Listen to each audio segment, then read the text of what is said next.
Hello guys, in this video we will continue our thermodynamics series where we are discussing each and every question in detail for exams like ISRO, DRC, technical assistant and category 1 and so on, and NPCL, NFC. For these exams this discussion will be very useful, so just pay attention. So we will continue.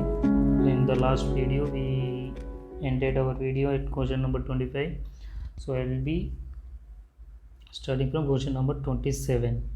So let us start the video. It is telling that when two bodies are in thermal equilibrium with a third body, they are also in thermal equilibrium with each other. This statement is called, guys, you know that this is a standard statement of zeroth law of thermodynamics, right? Because when body A and body B are in thermal equilibrium with each other, with body C, this is equilibrium with it, B is equilibrium with C and C is equilibrium with A, then we can say temperature of A will be equal to temperature of B will be equal to temperature of C. This is a simple explanation of zeroth law of thermodynamics, right? That when two bodies in thermal equilibrium, means these two are in thermal equilibrium with a third body, this is second body, this is first body, is in equilibrium with a third body, they are also in thermal equilibrium with each other, right? So from here what we can also conclude, that it defines a property called as temperature. Temperature is defined by zeroth law of thermodynamics. So remember this point also, it will be useful in next questions also. So answer to this question will be zeroth law of thermodynamics. Let's see next question. First law of thermodynamics deals with what? Conservation of heat, conservation of momentum, conservation of mass, or conservation of energy. As we know, it deals with conservation of energy. What kind of energy, guys? It deals with heat and work. These two energy only deals first law of thermodynamics, right? Heat to work and work to heat. These two conversion only deals with first law of thermodynamics.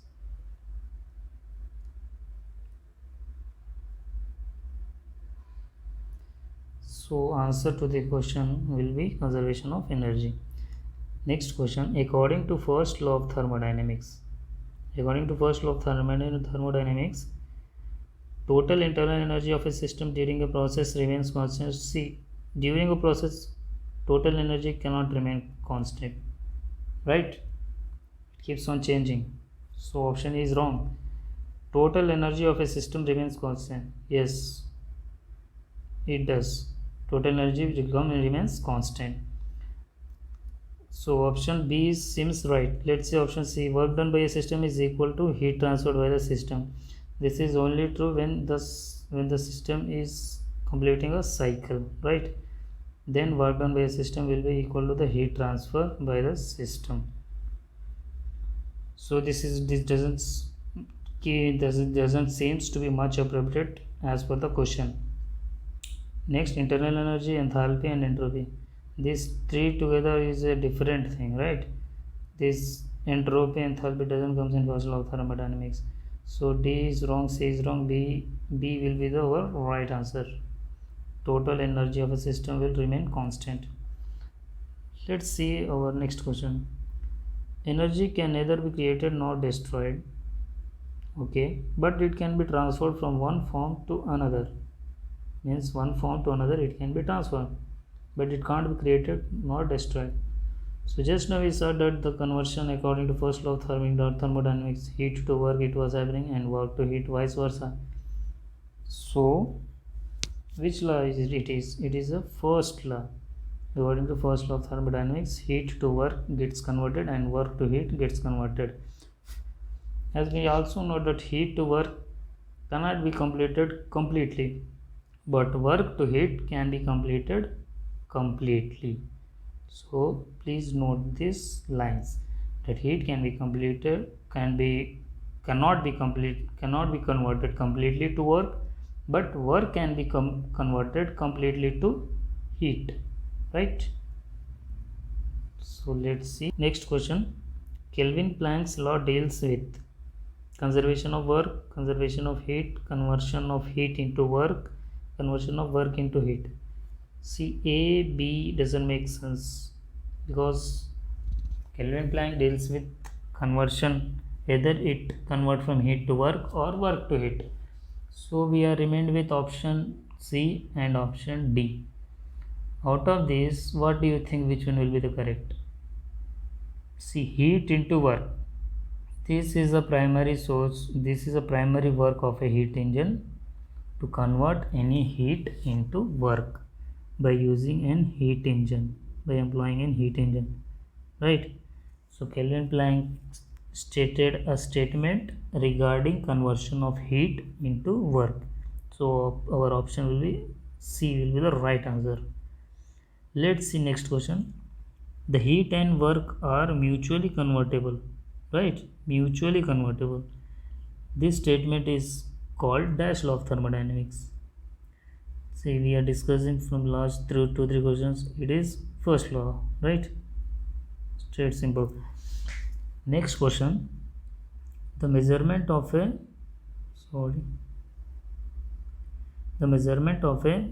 thermodynamic property known as temperature is based on which law, guys? I told you in the first question only, question number 26.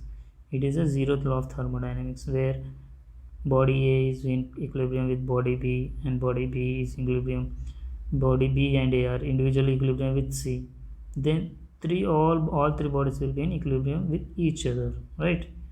So what we can say, the measurement of a thermodynamic property known as temperature is based on zeroth law of thermodynamics. Next question. A machine which violates the first law of thermodynamics is known as perpetual motion machine of second kind. See, if it violates first law of thermodynamics, then it is PMM 1. ठीक है, अगर ये first law of thermodynamics violate करता है तो उसे हम perpetual motion machine of first kind कहेंगे, ना कि second kind. So what we can say it is incorrect. Next question. A perpetual motion machine of the first kind is dash according to first law of thermodynamics. It is possible or impossible? According to perpetual motion, it is impossible, right? It is impossible. See, whenever what is happening in first law of thermodynamics, there is a heat engine, right? It is receiving some heat Q from temperature, from high temperature source, and giving some output W, and rejecting some of the heat to sink at below temperature. So in this process, PMM 1 says that you can convert Q to W completely, right?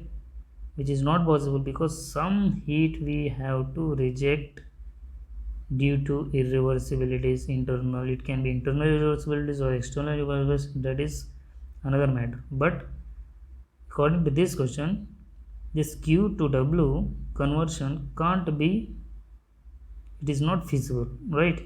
So it is impossible.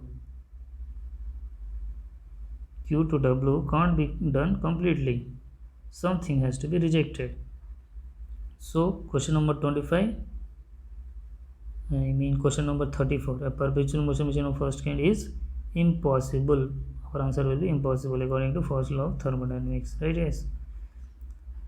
So next question. According to Kelvin Planck's statement, a perpetual motion of the dash is impossible. It is a second kind, right? It is a second kind. Next question, which of the following statement is correct according to Clausius statement of second law of thermodynamics? According to Clausius statement, well, see, it is impossible to transfer heat from a body at a lower temperature to a body at a higher temperature without the aid of an external source. Option B is perfect statement of Clausius, which is correct statement for second law of thermodynamics, which is correct, right?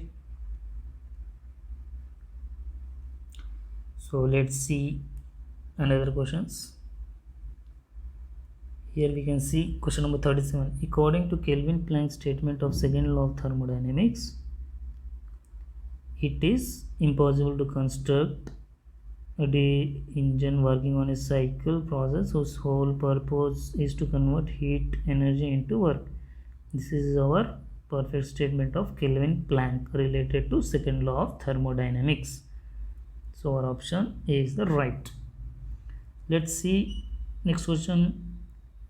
Which of the following is the correct statement of the second law of thermodynamics? Again, second law of thermodynamics.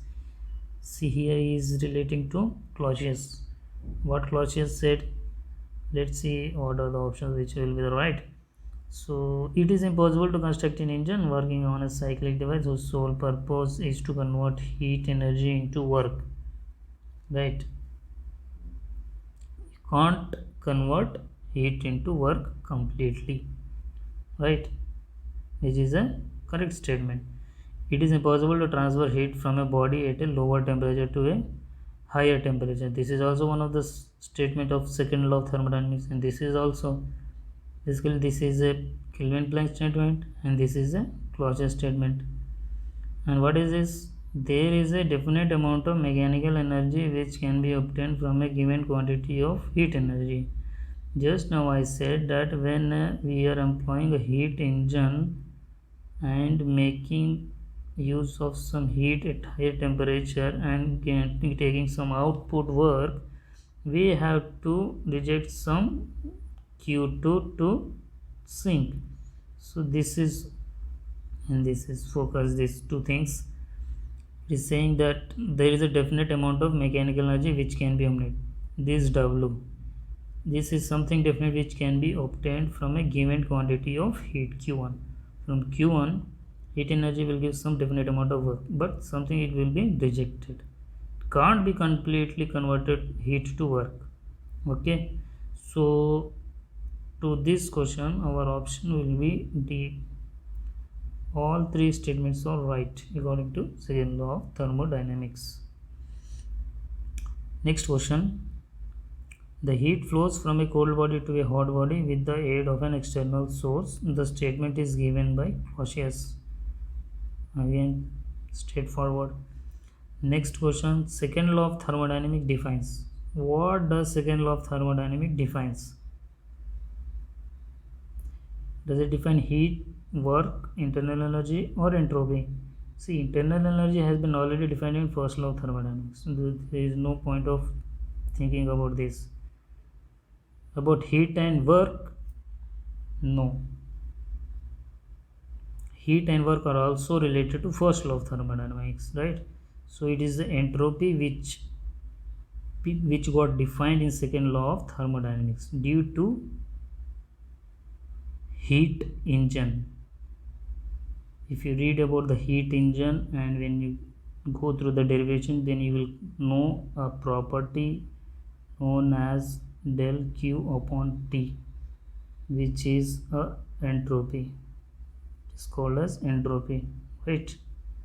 It is a tool to measure disorderness of a system, whether the system will be reversible or irreversible, right? So our answer will be option D. Next question. It is impossible to transfer heat from a body at a lower temperature to a body at a higher temperature without the aid of an external source. Is this statement correct or incorrect? Yes, this is correct according to Clausius law. He said that the temperature of a body from a lower temperature to higher temperature can be achieved with external source only, right? Next question. It is dash to construct an engine working on a cyclic process whose sole purpose is to convert heat energy into work.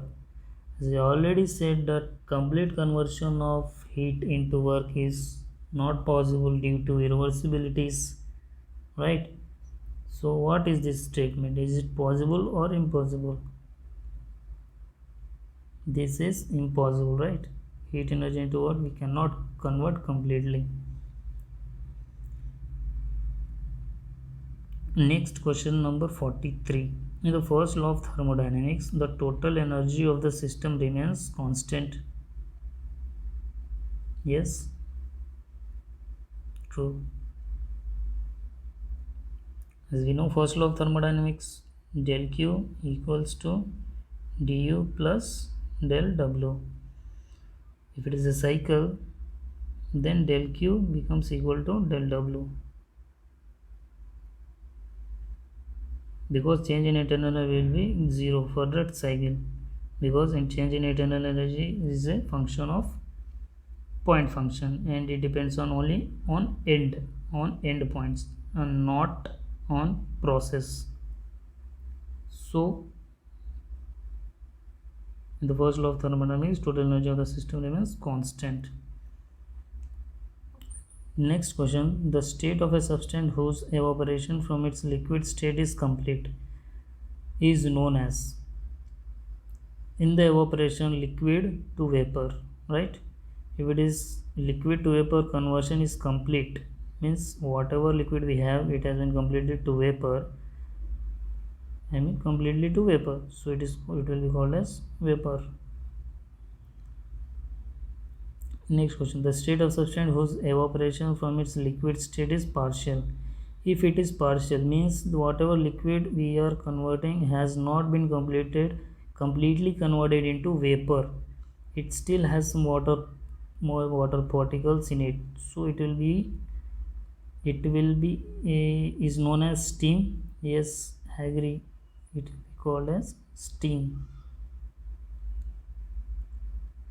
Next question. The behavior of superheated vapor is similar to that of which one gas? It will be perfect gas, right? Next question. The variables which control the physical properties of a perfect gas are pressure, volume, temperature. These three control the physical property of a perfect gas, because these three are related with a famous equation known as ideal gas equation, PV equal to mRT, right?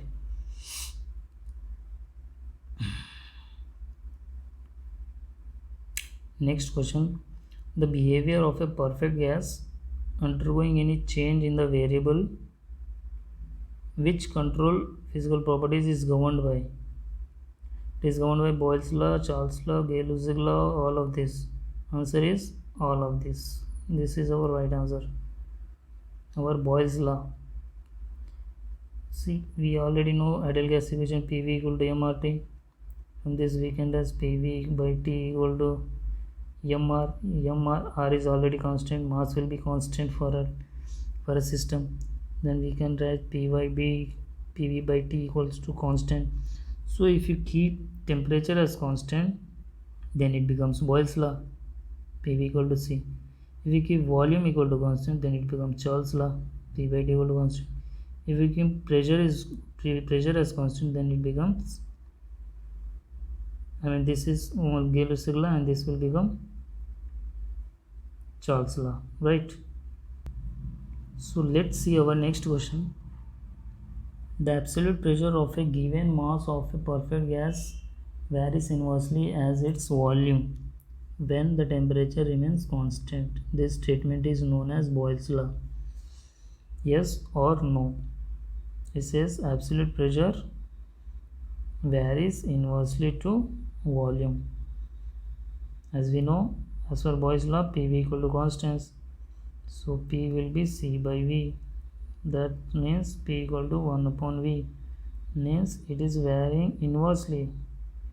which it is asking in the question. Is it right or wrong? This is right, so it is yes. Answer will be yes. Our next question is, as per Charles' law, the volume of a given mass of a perfect gas varies dash as its absolute temperature when the absolute pressure remains constant. Directly or indirectly? It varies directly, right? Next question, all perfect gases change in volume by 1 by 273 part of its original volume at 0 degrees Celsius for every 1 degree Celsius change in temperature when the pressure remains constant. This statement is called, when pressure remains constant, that is called as Charles' law. Next question, according to Gay-Lussac law, the absolute pressure of a given mass of a perfect gas varies dash as its absolute temperature when the volume remains constant. When volume remains constant, then it is called as Gay-Lussac law. So it varies directly or indirectly? It varies directly. Volume is constant, so P by T equals to constant, right? P equal to T. So P is varying directly to T, directly proportional. So our option will be directly proportional. Next question, the dash states that change of internal energy of a perfect gas is directly proportional to the change of temperature. Boyle's law, Charles' law, Gay-Lussac law. This does not involve any relation to the internal energy. Internal energy are dealt with Joule's law. Joule's law stated that whatever the internal energy you will have will be your function of only absolute temperature and nothing else, right? So remember this. Answer will be Joule's law. Next question, equal volumes of all gases, right? Equal volume of all gases at the same temperature and pressure contain equal number of molecules. This statement is called Avogadro's law. True or false? This is true. And that equal number of molecules will be 6.023 into 10 to the power of 23. This is the number you have to remember. Questions can be asked directly on this numerical number. So whenever the temperature is constant and you have 2 or 3 whatever number of gases, say oxygen or nitrogen or hydrogen, and the volumes are, the pressure and temperature to these three systems are same, then it will contain equal number of molecules. Next question, for a perfect gas according to Boyle's law, PV equal to constant if T is kept constant. Straight question. Next question, select the correct statement as per Charles' law. As per Charles' law, what we have constant? We have temperature as constant. So where is we have pressure as constant. So our option B will be the right answer.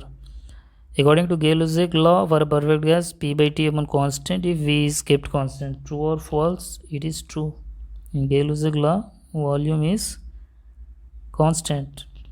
P by T equal to constant. Next question, the temperature at which the volume of a gas becomes 0.